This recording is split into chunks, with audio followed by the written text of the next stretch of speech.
Hello friends, I'm Eric Hutchinson. I'm the principal broker and owner of Hutchinson Realty. Welcome to video 5 of my video series, How to Sell a Home in Northwest Arkansas. This video series looks at the real estate transaction from the seller's perspective. I hope you'll go back and watch the other videos in the series because we have talked about a lot of interesting topics.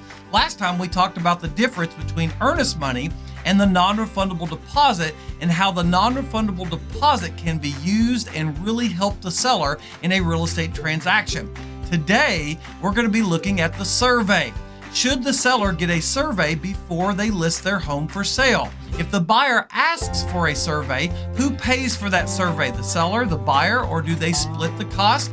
Also, if the seller has a previously done survey on their property, can they legally give that to the buyer? Is there any legal benefits that the buyer can get from that old survey? We're going to be looking at that. We're briefly going to be looking at tax prorations, and then we're going to be looking at fixtures and attached equipment. What automatically stays with the property when it's conveyed to the buyer? What things look like they are attached but may not be attached? Also, if the seller wants to keep something that is attached to the walls or to the property, how do they disclose that to the buyer and make it a part of the real estate contract? These are the topics for today. Let's get into it, shall we? So this is page 6 of the Arkansas real estate contract. At the very top, item number 11, it says survey. So there are a lot of different scenarios here. The first thing that I would ask a seller is, have you ever done a survey? Have you ever paid for a survey? If there's already a survey on the property and you feel comfortable with the amount of acreage that's with the property and advertising that, then there's no need to get a new survey.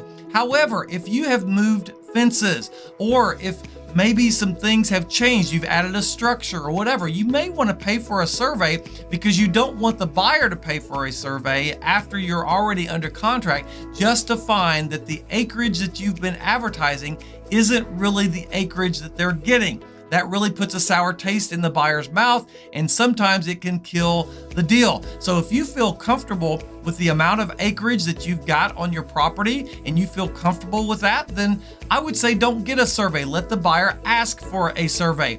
If a real estate contract offer comes in and the buyer is asking for a survey, should you pay for the survey or should you just split the cost? Well, that's really up to you, whether or not you have multiple offers on the property. How long have you had the home on the market? What is the buyer offering? Is he asking you to come down off of your list price, or is he willing to pay full price? Those are all things that come into play of whether or not you would want to pay for a survey. It might be good before you list the property to get an estimate from a surveyor of what it would cost to get a survey. But as you can see on screen over here to the right, the buyer can pay for a survey, the seller can pay for the survey, or they can equally split the survey.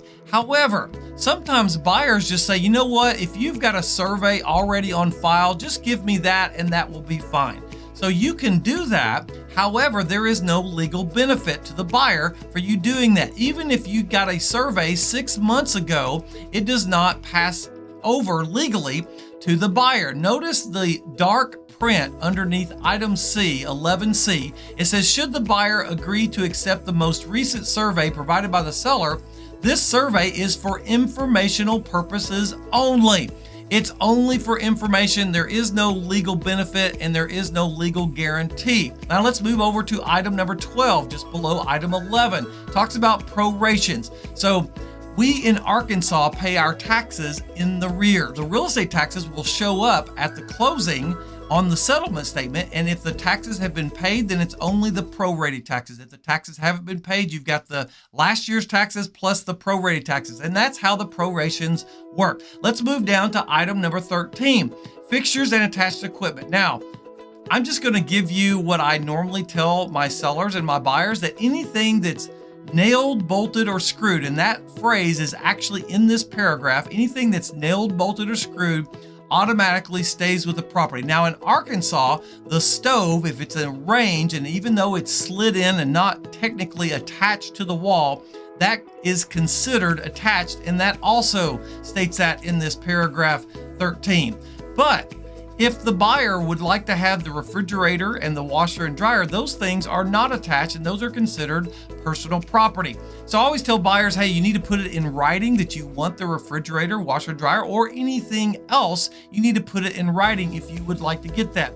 Also, sometimes the seller wants to take something that is attached, like a chandelier, some kind of a fixture, or maybe it's a workbench in the garage that's bolted to the wall. And the seller goes, I made that and I want to take it. You need to make sure that you disclose that, but keep in mind the contract supersedes anything previously to the contract. So at the very bottom of this page over here to your right, 12, it talks about things that the seller is not going to convey. And there's a blank down there. You can't really see the blank very well, but there's a blank down there that the real estate agent representing the buyer can say, yeah, we know that that workbench in the garage does not stay, or we know that that chandelier does not stay. If that's not on there, then you as the seller need to have your realtor counter and say, seller is taking the workbench that's attached to the garage with them. It does not convey. Or maybe the flat screen TV. Now there's a real debate on whether or not a flat screen TV that's attached to the wall does it stay with the property, does it not? I say no matter which side of the fence that you fall on, put it in writing whether or not that flat screen TV is going to stay or not. You can always reach out to me at info@hutchrealty.com. You can message me from this video. No matter what, I wish you the best. May God bless you and may God bless your home.